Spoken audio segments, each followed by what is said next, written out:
Hello, Joanne. Hello, Marcy.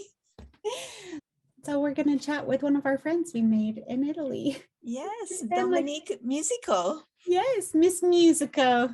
Can you hear me? Yes, we hear you. Hello. Hi. Yes. See, it's been a while. I forgot all the tricks. Because we've been peopling. Remember going to places and seeing people. We've forgotten how to do that. Face to face. Oh, yeah. Remember that people? Remember people? People are great. Oh my goodness. So hello, Dominique. It's nice to see you ladies again. How are you? Was your flight home okay? Did everyone get home in one piece with all their luggage and everything? Oh. The luggage. Yeah, we didn't bring our luggage home right away. The only reason why I ask is we've got a musical concert tomorrow, a choir from America, and I was just casually chatting to the gentleman, and he's like, we had such an experience getting here. They had flights cancelled, they had flights delayed, they lost their luggage, the choir master still doesn't have her luggage. And I was like, it's Italy, it's like you can start drinking now. You know, like anytime, wine. Anytime. And I was just like, they flew through Amsterdam or something, and they've got like major labor shortages at the airport. And I'm like, yeah, what a time to be alive. We survived COVID, but we still can't go anywhere because everyone else is like not back at work. So oh my goodness. I didn't realize that you'd had a similar sort of experience.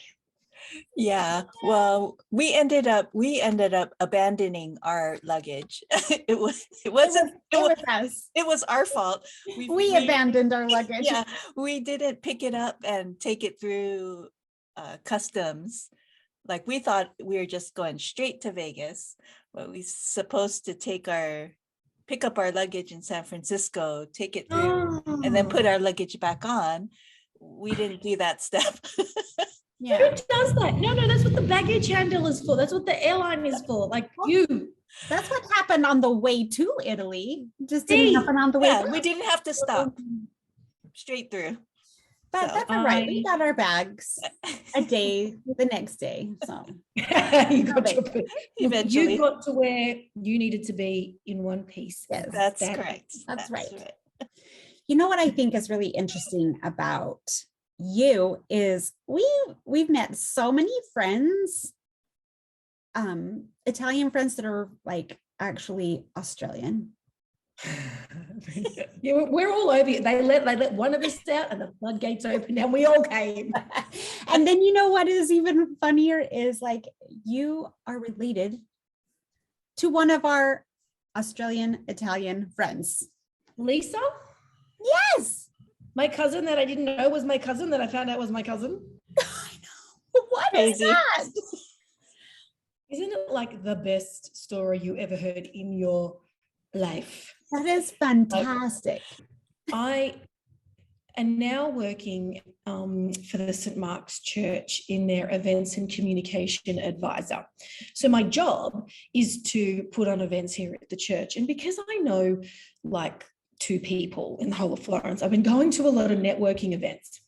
So I go to a film screening put on by the Florentine, which is like the major English speaking newspaper here in Florence. So I'm at this event and I'm chatting away with Kirsten Hills, who is a documentary maker here, and this other woman. And Kirsten goes, oh, no, this is Lisa. She has a blog called like My Tuscan Life. And I'm like, I am stalking you to come to St. Mark's and talk about this. And she's like, oh, I know, like, I'm really sorry. Like, I'm just very busy. And I'm like, that's great. Just contact me. So I give her my business card. And then she arranges to catch up to have coffee, but she's got kids and like she's got a friend, one of the kids has a friend over and the mum hasn't picked him up. So I go to her house. And then when I'm at her house, she's making me coffee. She's like, I had to ask you your surname, Musico. She's like, are you related to like the Musicos that live in Melbourne? Like, and she says the person's name. I'm like, yeah, that's my like second cousin. And she's like, well, he's married to my second cousin. And I'm like, we're kind of cousins by marriage. And then to make the story even worse, her dad works in the wholesale fruit market with my dad and my uncle. So then like my dad, so I ring my mum and I'm like, Mum, I met some long lost cousin that I didn't know about. And my mum's like, oh, that's lovely. And my mum was like, who? And I'm like, her name's Lisa. And, she's got this blog and she's over here. And my dad's like, oh yeah, I know Lisa's dad. He's a great guy. I see him all the time. And I'm like, how does this happen?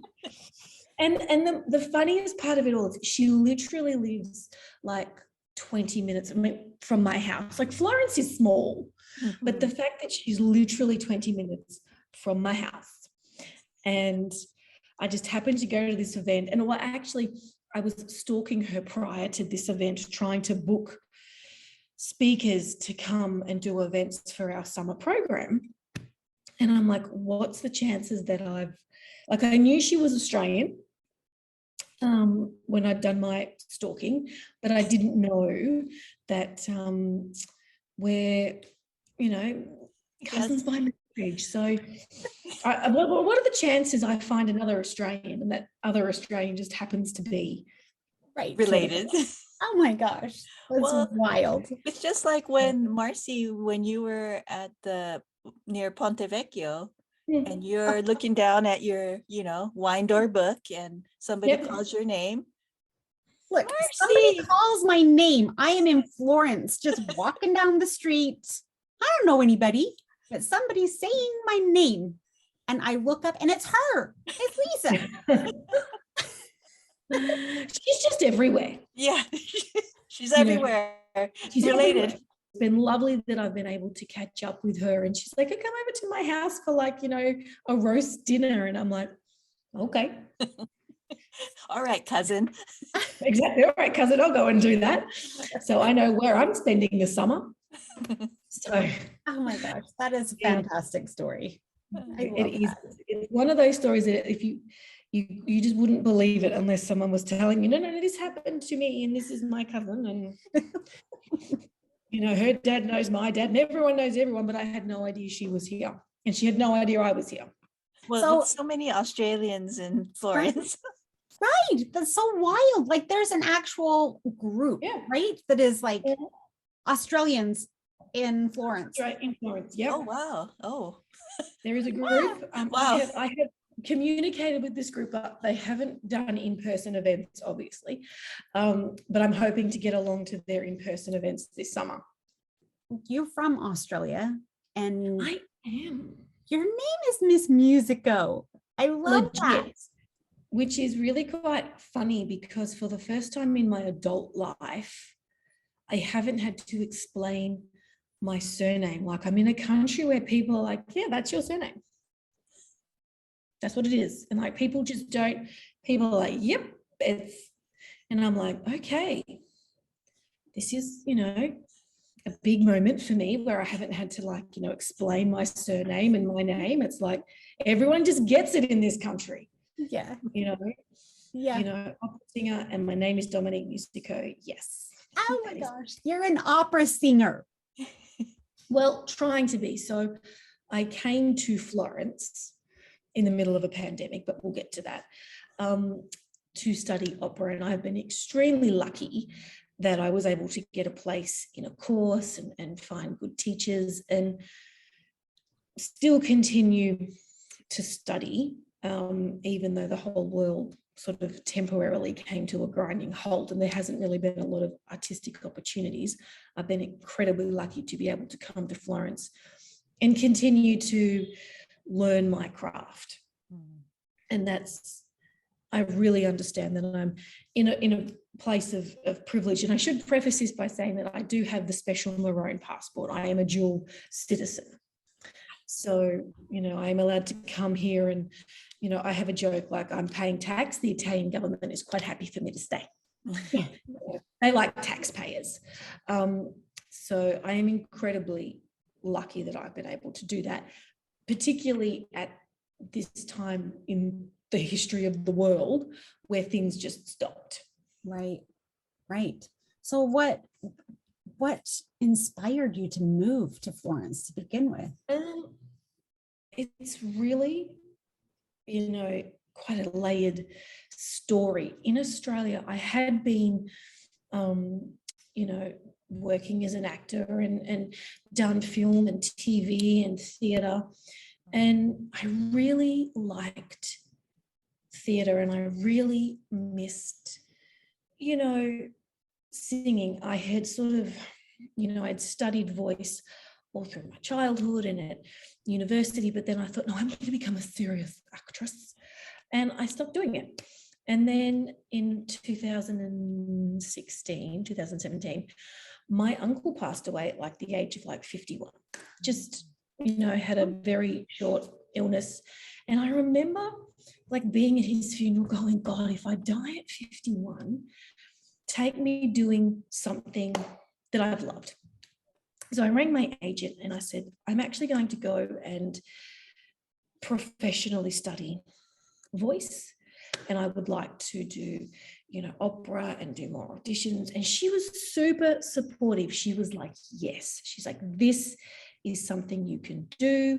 You will definitely be booked with your acting experience. And so I was very lucky that while I was training, I was able to go and sing in the chorus of the Melbourne Opera Company, which is it's a semi-professional opera company. So I got to meet other singers and meet different teachers and be exposed to what it meant to be a professional. And in doing that, I met somebody who knew somebody who knew somebody who knew of an international school in Florence that was small enough that you would get good training and good teachers, but big enough that you would be able to really, learn and grow and get accepted. So I basically, in 2019, had this crazy idea that I would get my Italian passport because my cousins had all gone to the Italian embassy in Melbourne. And Italy is one of the very few countries that recognises citizenship by descent. And I'm like, my people are descendants of this country. I'm like, I'm just going to do the paperwork and, see what happens. So it took me like 2 years to get an appointment with the embassy.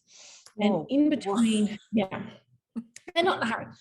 And as the time was going past, like each of my cousins were going and each of my cousins were getting rejected. And I'm like, should I even go? And then I remember that it was very clearly, it's like 2019. It was the day after the Australian federal elections and the Conservatives won. And I'm very liberal, like I'm very left-leaning. I believe in education and healthcare and like affordable housing for all. And I was like, I'm leaving this country. We're doing this. And so to cut a very long story short, because my nonna, my grandmother, is still alive, she's still an Italian citizen. She's never got naturalized. She went to Australia when she was married, so at the age of like 19 or 20, and just never became an Australian citizen. So the man was like, you're very lucky because we only take citizenship on the father's side, and this is your father's mother, and you are eligible for a citizenship. And I was like, just give me the forms, give me the paperwork. So another 6 months goes by, 9 months goes by, and we get to the end of 2020, and I'm like, where is that passport? Like, can't take this long. And again, as fate would have it, because I was really, anxious to. I'd already booked to come to Florence. I was due to come in like March 23rd, 2020. I was like, I need my Italian passport. There are paperwork that they're like, I need this. And I got my passport on like March 13. like 2020, and on March 19th, 2020, just the international borders shut, the domestic borders shut. And I remember like holding my European passport, be like, well, this is a wonderful moment of going nowhere. Like, I'll take my Italian passport and I'll just go and quietly cry in the corner. So like me and a million other people around the world just went, what do we do? You know, there goes all our creative endeavors. There goes, you know, and I think when you are such a creative person, your artistry isn't necessarily linked to an income. It's self-fulfillment. You know, you do it because you love the people. You do it because you love, you know, the environment. Like I love legitimately being backstage and sitting in the dressing room with like 20 other women, and it's like, I need help with my eyelashes, and can someone curl my hair, and can someone do up my, like, I love that. Right. And I just remember thinking, what happens if I never have that moment again? So I just continued to study online with Susanna Ragacci here in Florence, because obviously I couldn't get here. And then just had to wait like everybody else, just, you know, hold my, you know, Italian passport every night and just and someday, and then just kind of hope that somehow things would just work out. But I really just hung on to the hope. I do not know what is happening. I do not know what's going to happen tomorrow. And so I just kept singing. And twice a week I would have lessons and just listening to opera, and the Met in New York live streamed. So I just every night would just go to bed watching a different opera, and I purchased their app. You know, because, and I remember just thinking, I don't know what is going to happen tomorrow, let alone 6 months or 9 months. So I'm just going to keep doing what I'm doing. And then eventually, in August of 2021, so last year, Melbourne was still in a stage 4 lockdown. The international borders were still shut to Australia. So the school where I was going to study had contacted me, and they're like, we're open and we're taking students. I'm like, that's great. I'm locked in my country. So I then had to go through the process of, you know, applying for a permit to leave the country, like a federal permit to leave the country. So at one point I had a federal permit to leave the country, but there was a state restriction that locked me in my house. Oh my gosh. So I was just like, and at that stage, like I said, I was very lucky. I had managed to keep a job, but I think like a lot of people, I'd kept employment, but it wasn't, I just thought, this is not what I am meant to do. So at the end of 2020, the company that I was working for had downsized so much that my role was just irrelevant. So I went back to doing comms for the state government. So effectively doing like government communication. And during a pandemic, no one wants that. Like, no, everyone is sick of hearing what the government has to say.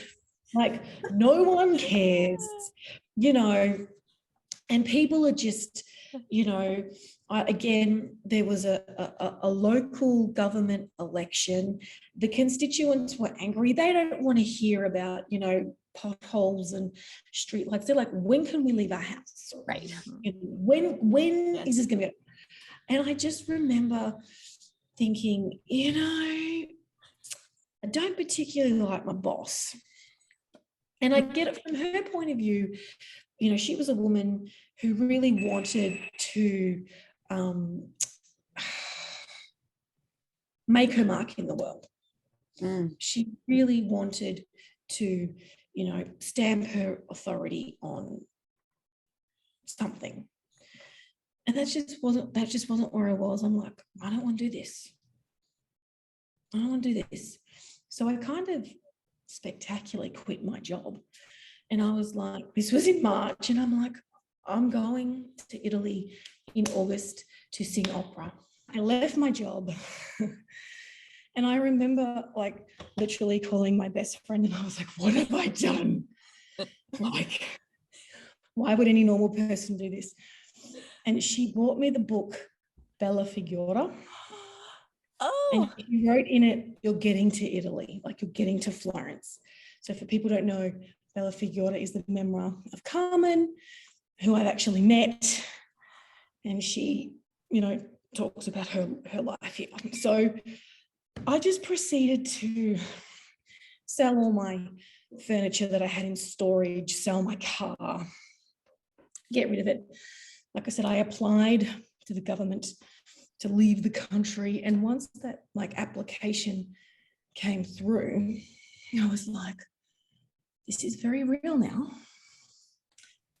Like, because you had, once you got your permit to leave the country, you had to be out of the country in 30 days. So I was like, okay, right. So it was all just go. Like I, you know, rang my agent and I was like, so funny story, I'm going to go to Italy to study opera. And she's like, go, do it. Go learn some skills, go have some experiences. When you come back to Australia, we'll pick up from where you left off. So just, you know, and traveling in that time was just not as like, I was trying to pack to leave a country during a lockdown. So it's not like you could go to the Kmart and get like, you know, the travel bags or like the travel size, you know, toiletries. I couldn't do any of that. So I basically just threw whatever worldly possessions I had in a suitcase. And I was just like, well, I hope this is going to be okay because this is as good as it's going to get.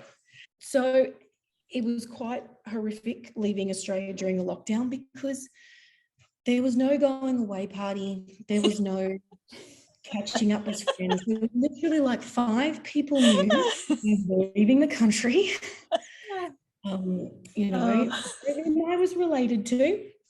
But even going to the airport, like the airport was closed. Like I couldn't enter the airport unless I showed them my permission to leave, my permit to leave, my Italian passport, because the only way you could leave Australia in that time was if you were a dual citizen. You couldn't just go on a holiday. Right. You could just be, you know, maybe work trips were allowed, probably not. But there was some clause that specified that the Italian government can't tell citizens of another country that you can't enter that country. So the Australian government had to grant me permission to leave, even though I'd never been to Italy, didn't speak any Italian, just had the passport. Yeah. Thanks to this weird. That you just got like the year before. Yeah, but I just got the year before. And my parents couldn't even come to the airport with me because of the restrictions. They couldn't travel that far. So I got in an Uber and just went to the airport all by myself. And it was looking back now, it was such a terrifying moment, but I was just so full of adrenaline. Like there were Australian Federal Police. There were more Australian Federal Police in the airport than there were people traveling. Oh, and goodness. Me and like 25 other people that had permission to leave were just, you know, all waiting to be processed. And it wasn't the usual processing of, you know, like when you go to the airport and they do your ticket and your baggage and the blah, blah, blah. This was, where is your vaccination certificate? Where is your permission to leave? What passports do you have? Oh my goodness. So I go through that. And then, you know, there's only like 3 flights leaving Melbourne. And I'm assuming we're all on that same flight. But I was literally marched to the gate by 2 Australian Federal Police officers. Oh my You know, goodness. and then I was stopped again by some woman checking my documents, and I'm like, love, do you think I got to this point with like fake documents? It's like, this is my government permit to leave, this is my vaccination certificate, this is my Italian passport. And then my Italian passport kind of like became like a shield. It's like I had a Central Maroon passport, and if one more person asked me how am I leaving or where am I going, and I even like I printed off like the enrollment application for the school I was going to. Oh I'm my like, goodness. I'm Italian, and this is where I'm going. I'm like, get out of my way. I just sat. Your shield and your sword, right? This is my Italian passport, go away. And I just sat at the Melbourne airport, and it was like, 10 o'clock at night. And it's sort of like August is the end of winter. It's still dark, it's still cold. And I just sat there with, 2 other people and 15 Australian Federal Police guards. And I'm like, where are we going at this point? And then, I remember just walking to get on the plane and kind of being robbed of the excitement of what I was doing and where I was going, because it was this real, how does travel happen? Like, how does this? Stressful. Yeah. And then I remember just being so exhausted from that process, I flew through Dubai. And I had, luckily, before the pandemic, I'd flown to the UK to hang out with my best friend. So I was kind of comfortable and knew a little bit of Dubai, like I remembered my way around. And when I got there, it was just packed full of people. And I'm like, what is going on? Like, I've never seen this many people close together. Like, I haven't seen people in 2 years. Right. All of a sudden, people. Wow. Yes. And my brain like just jammed for a moment, because I was like, I don't understand what you people are doing here, or where you people came from, or how you people got here, or what I'm doing here. But traveling was like, everything was normal. Like, I got on a flight with the rest of my Italian countrymen and women, and it was just like, pandemic over. We're all just, obviously we were wearing masks and everyone had to go through the brouhaha of the testing and all the rest of it. But it was like, oh, okay. This is like, the next stop is Rome. And I think that's a little bit, I remember, boarding that connecting flight, and it was like 7 hours or something. And I was like, okay, we're here, we've got this far. And I just had this moment of, oh shit, what have I done? Like, and as the plane hits the tarmac in Rome, my second thought was, well, it's done now. There's nothing you can do about it. Because when I applied for my permit to leave the country, one of the stipulations was, you will not return within 6 months. You will not ask the Australian Embassy for any financial help, any medical assistance. When you hit international airspace, you are on your own. Oh. And I was like, well, I'm an Italian citizen, so hopefully that'll give me something, but I just remember that those 2 clear thoughts was like, oh my God, what have I just done? Immediately followed by, well, it's done. You've done it. That's quick. Yeah, it was literally that quick. It was like, you're in Rome now. You're just going to have to just work it out. I had really no plan other than I was coming for, 4 months to study opera, and I had pretty much sold everything. So I had maybe like, 10,000 grand behind me, Australian dollars. So it wasn't like 5,000 euros. And I'm like, I'm just going to have to make this work, because you're here now and you can't go home. My goodness. And it was was that your first time to Italy? So I arrived to the Rome airport as an Italian citizen, not speaking Italian, not understanding Italian, but with the special Maroon passport. So I follow my fellow countrymen and women to the gate, and I'm like, well, they have the special Maroon passport, so I'll stand with them. And so, because the queue was shorter too, so that gave me a trick. These people, foreigners, tourists, these people, countrymen. Yeah. So I just stood behind this group of women, and that line was moving pretty quickly. And as I got closer, I could sort of hear the conversation between like the customs guy, and most of the time he's just stamping people's passports. Yep, you're here, you're fine. And I was like, oh no. And I braced myself because I had all my COVID certificate and vaccinations and testing. That was all in English from Australia. And I'm presenting with an Italian passport. I'm like, this could be an entertaining exchange. So I get to the desk and I give the man my paperwork. And the first thing, he looks at me and he goes, Austria. And I'm like, no, Australia. I vivo Australia. Like, I live in Australia. He's like, Austria. And I'm like, no, Australia. And I'm like, kangaroos? Koalas? He's like, like there's my acting training. Kangaroos? And then he looks at my vaccination certificate and he looks at my passport and he goes, perché? And he points to my Italian passport. And I'm like, the only Italian sentence I knew at this stage was, La mia nonna della Calabria. So my nonna is from Calabria. Yeah. And I shit you not, the custom man just went, oh, ciao. Ciao. And I'm standing there and I've got like a list of questions like, what happens with the COVID? Where do I get tested? When do I get tested? What do I do? And he's like, ciao. And I'm like, no, ciao. Because they've left in this stage 4 lockdown. Yeah. So things were really, really, like different in Australia. Like coming to Italy was like coming to a different planet. Right.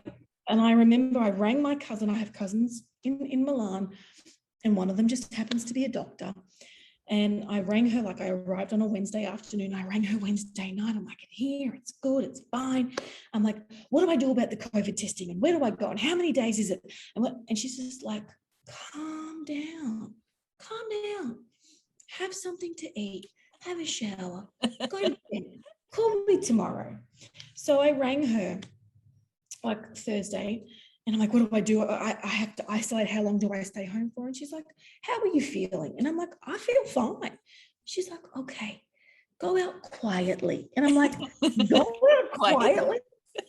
She's like, go out quietly.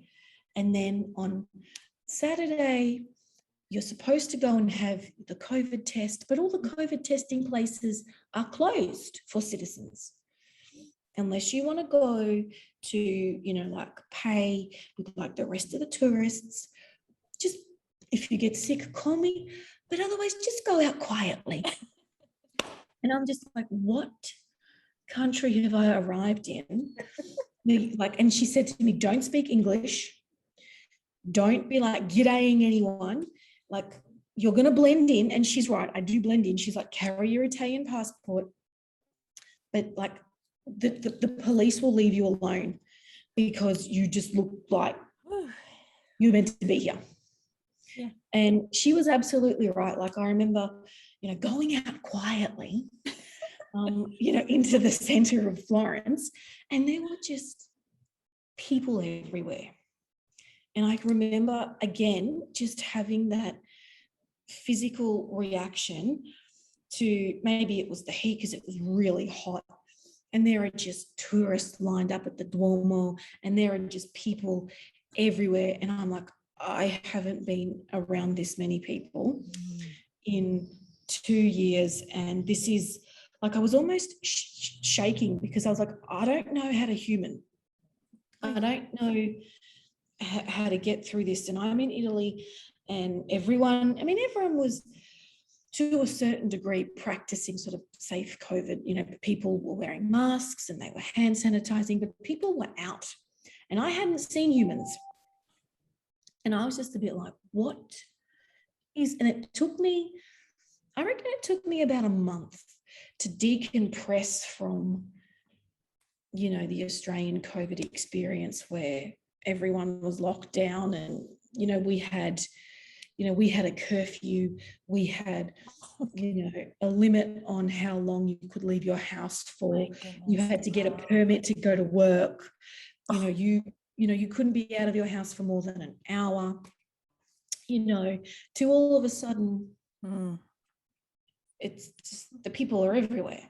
Yeah. And again, everyone was really respectful and you know, wearing masks when you're in a restaurant or in a shop. Everyone did that, and clearly everybody was, you know, vaccinated, and so people were being safe. But I was just like, I really don't know how to do life, you know, because it had been, you know, for people who aren't aware, Melbourne, Australia had one of the longest lockdowns in the world, and one of the toughest. Like I said, there was a curfew. You couldn't leave your house between 6 a.m. and 8 p.m.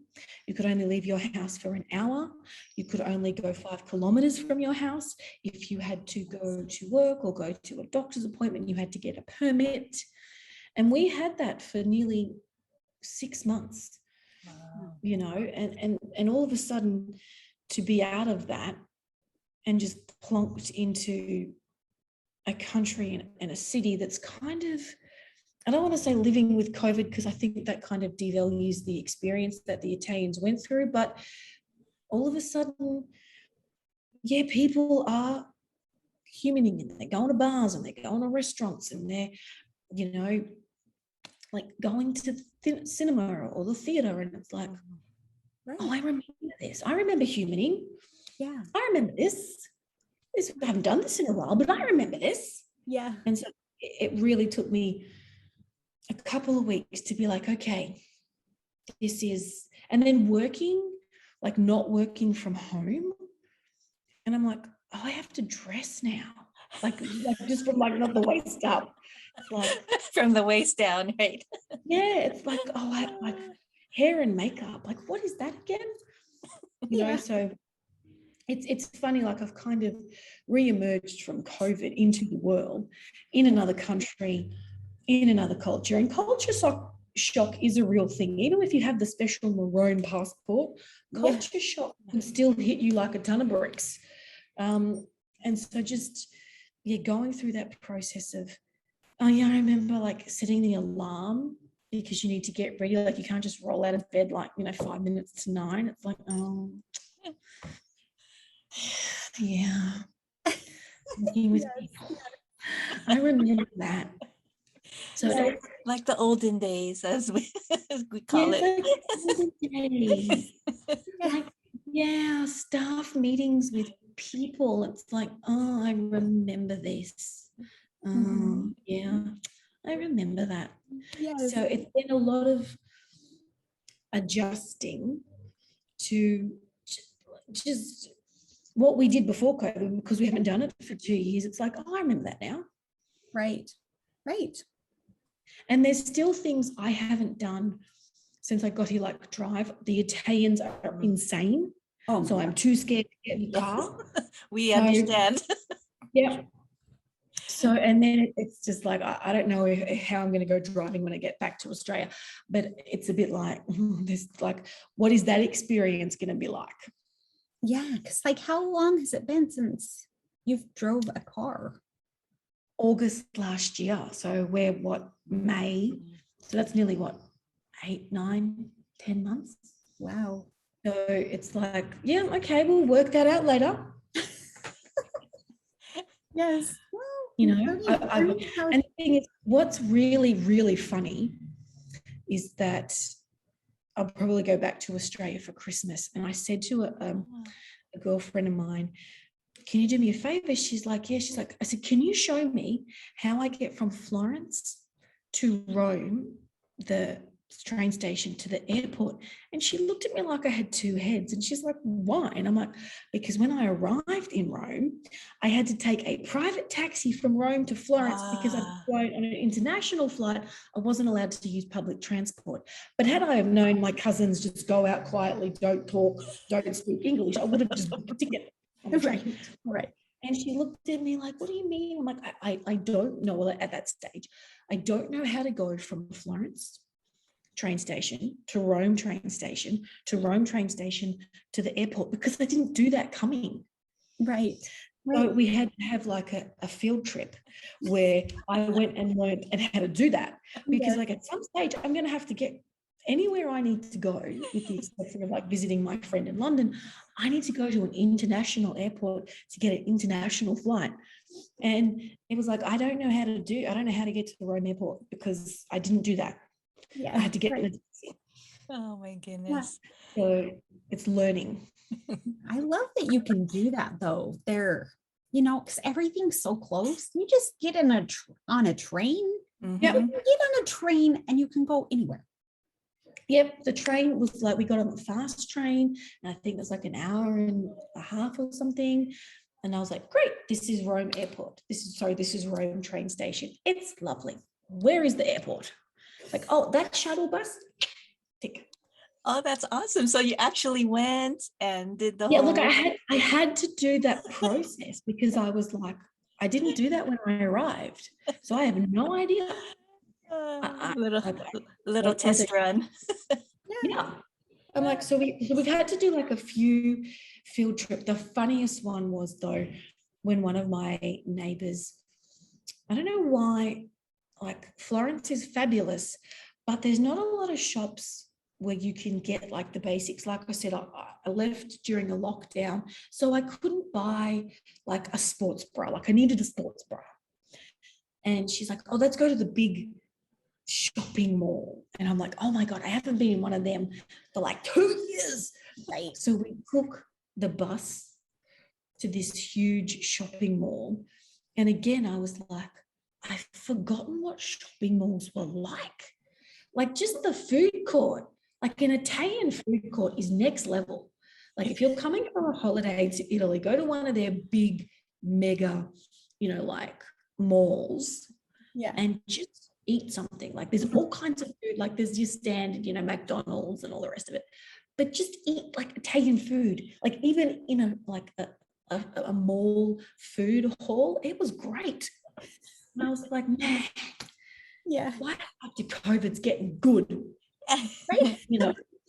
And then going to all like the big sort of chain stores like Zara and H&M, and like it's like, man, I haven't been in here for 2 years. What's new? Like, what have you got? So there's still those moments where you're plotting life. Yes. And you're plotting life in a country where I didn't really speak the language, not that I speak the language now, but you don't really speak the language. You're not really culturally familiar with how it all works.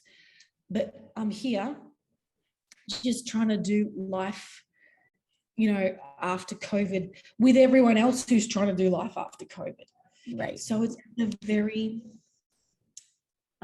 been a really interesting experience with me as a guinea pig. I think that's fantastic. Like you just stepped in and did it. How long do you plan to be there? Basically, the plan has always been, as long as I can keep a roof over my head and food on the table, I will stay. It sounds great to me.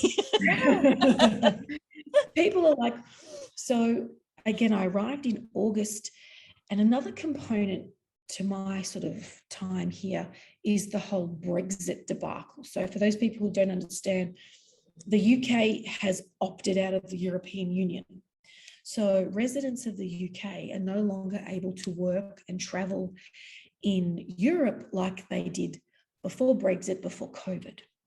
So I'm in an incredibly lucky position where when I first arrived, I got a job teaching music in English in a bilingual school in like 8 weeks. By the end of September, I was working part-time because obviously I was studying.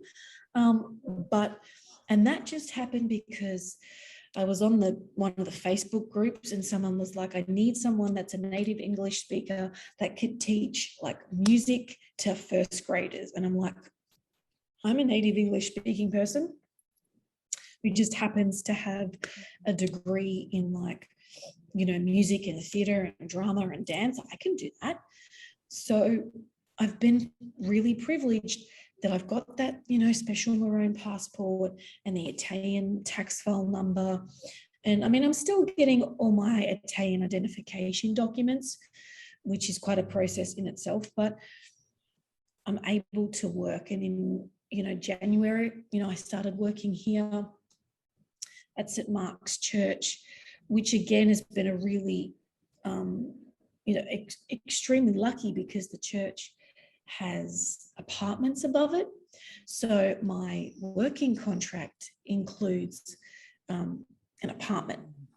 So I've been able to secure an apartment and work all in one kind of arrangement. So again, that's, whichever God is in charge, whether he's, Anglican or Catholic, whichever God my nonna is praying to, he's listening, because like I said, I've been able to find a job, and a job that comes with an apartment. Like, I'm not going to say it's all, like the highlight reel for social media. Like, it's not always fun. Like, there's already been 2 interruptions because there's an opera company in the church hall tonight. We've had a guest coming into one of the other apartments. So, it is long hours and hard work, but it's long hours and hard work in Florence. Right. So, right. It's, there's no, poor me moments, but I wouldn't want anyone to think it's all, like I said, the highlight reel for social media. It's not all sunshine and roses and lollipops.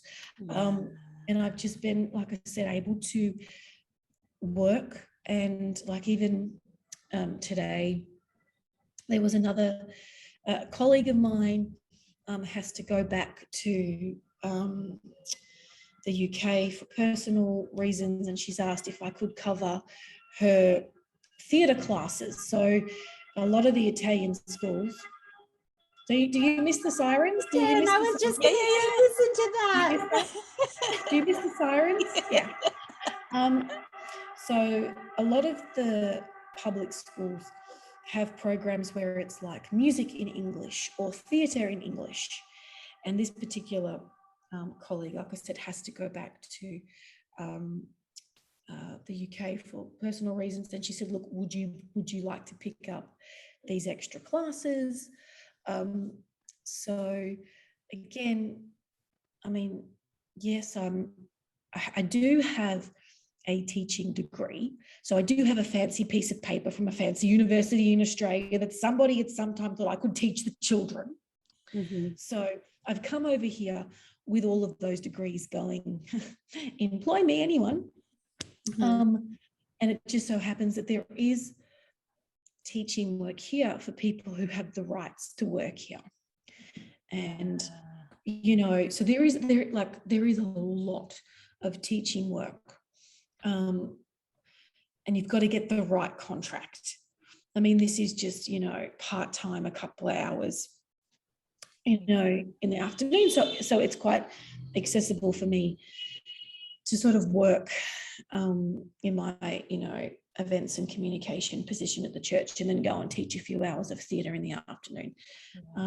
But I wouldn't want anyone to think that, oh yeah, you just rock up and people just randomly ring you for teaching opportunities, or there's just work everywhere. Like the work, it's kind of somebody knows somebody who knows somebody who knows me. Like that's how I got the job here at the church. Like I came to join the choir because my singing teacher was like, you really need to work on your sight reading and your, musicianship. And I just got talking to the administrator, who was like, I'm, moving out of this role into another role. There's some part-time work here if you want to do it. And I'm like, sure, I can do events and communications. It's great.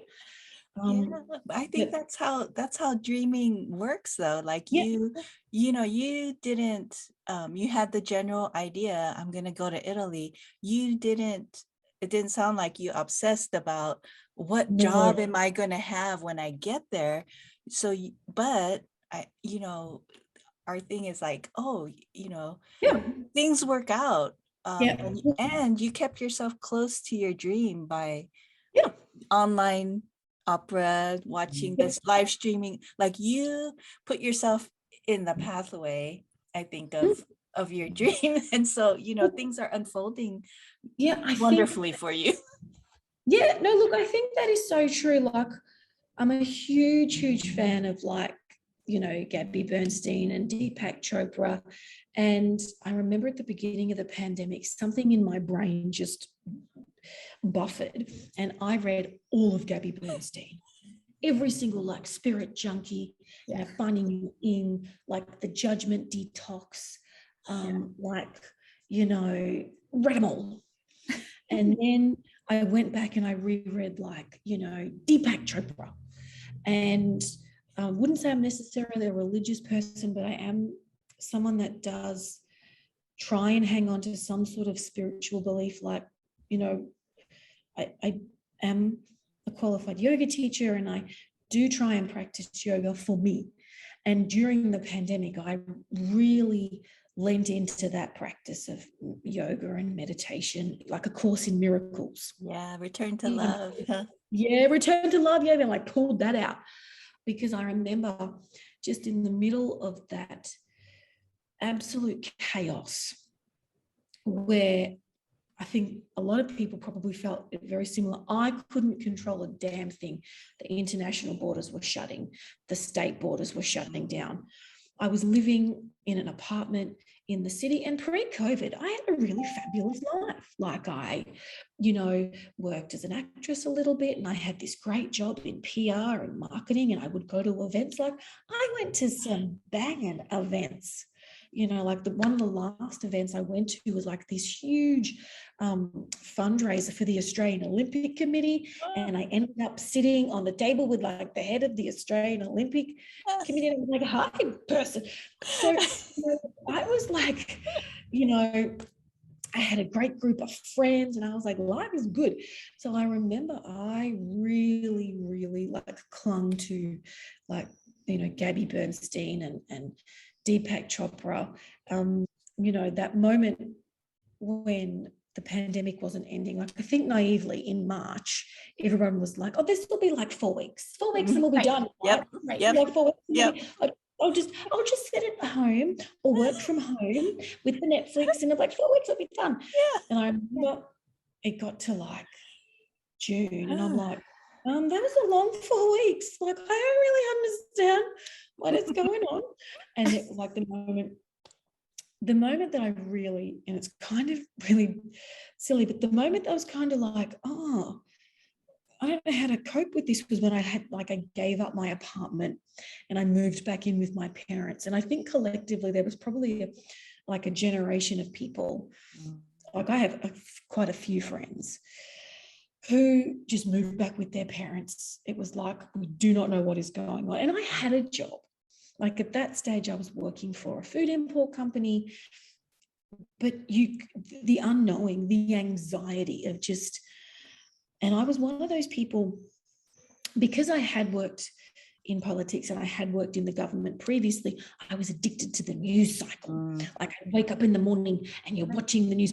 Like I don't know what the news coverage was like for you guys, but every morning at like 8 o'clock, you'd get like the death toll and the hospitalization rate, and who's on, you know, who's on a ventilator, and who's, you know, how many positive cases are they?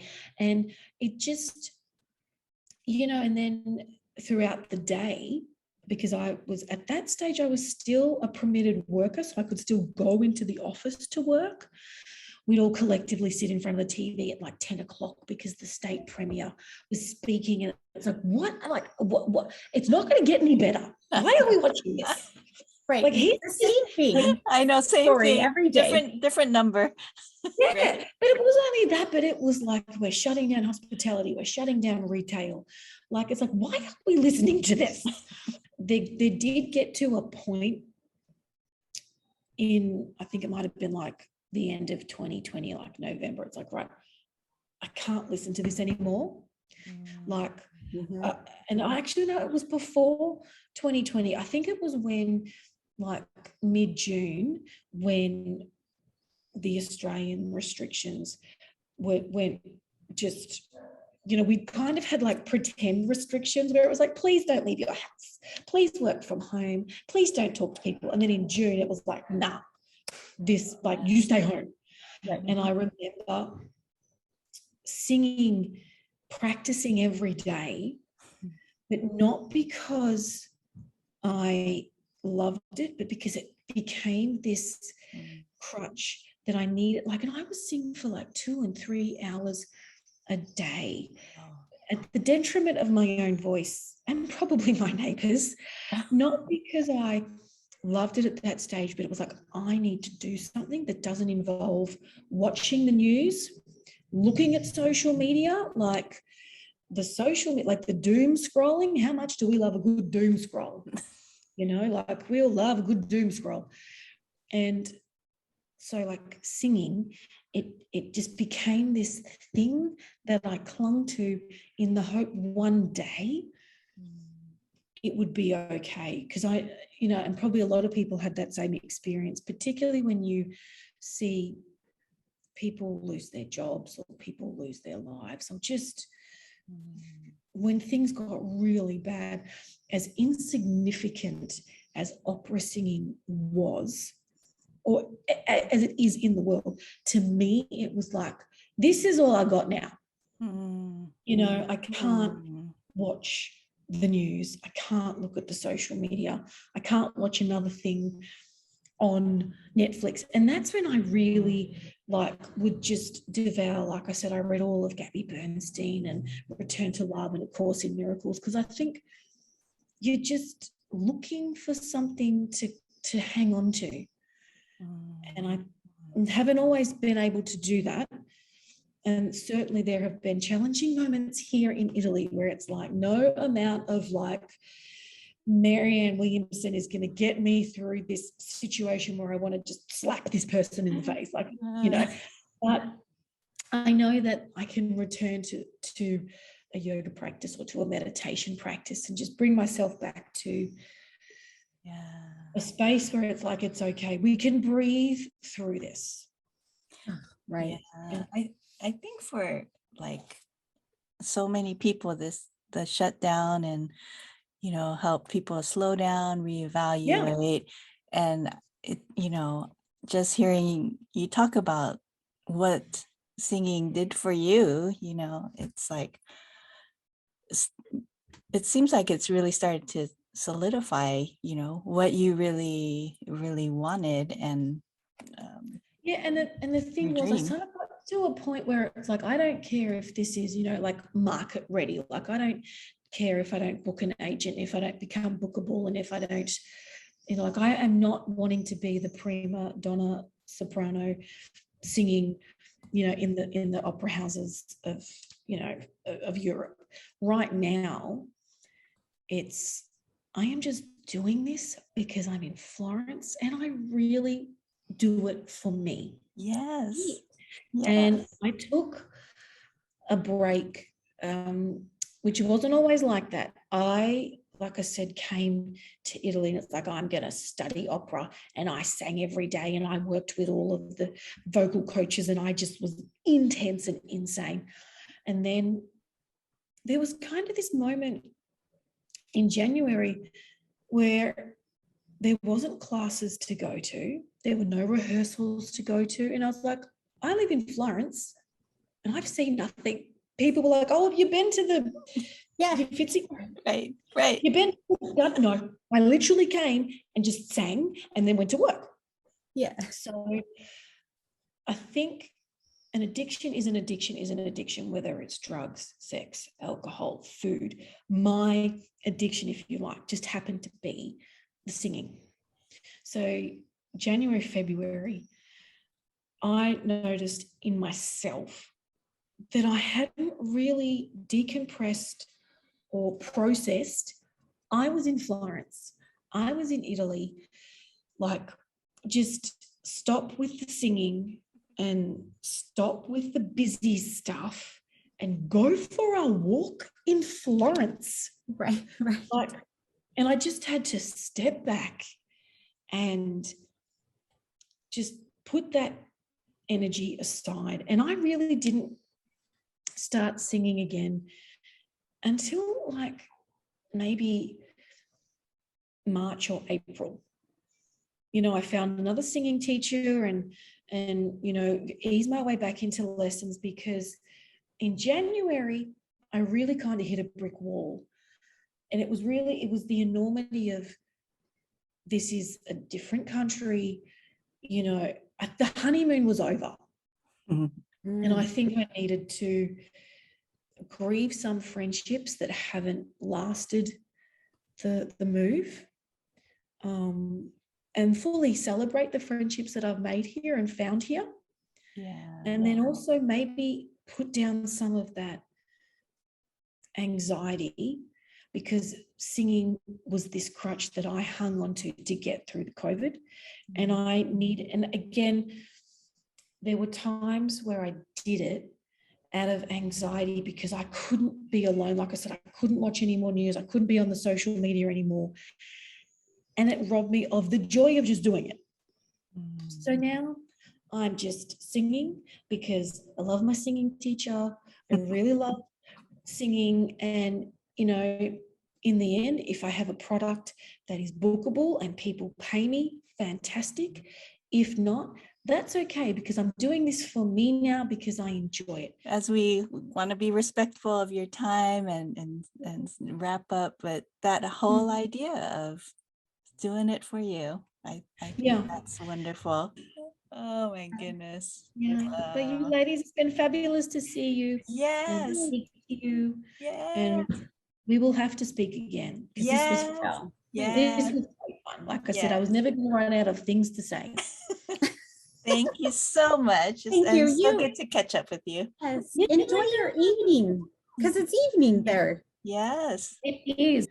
I just really want a chilled evening, to tell you the truth, because we're kind of at it's getting busy. Yeah. Yeah. Just like all of you humans need to calm. Like, Yes. Go to understand. Italy. Yeah. Yeah, like be more Italian, relax. Calm. So thank you so much, ladies. You have a wonderful day. I'll speak to you very soon.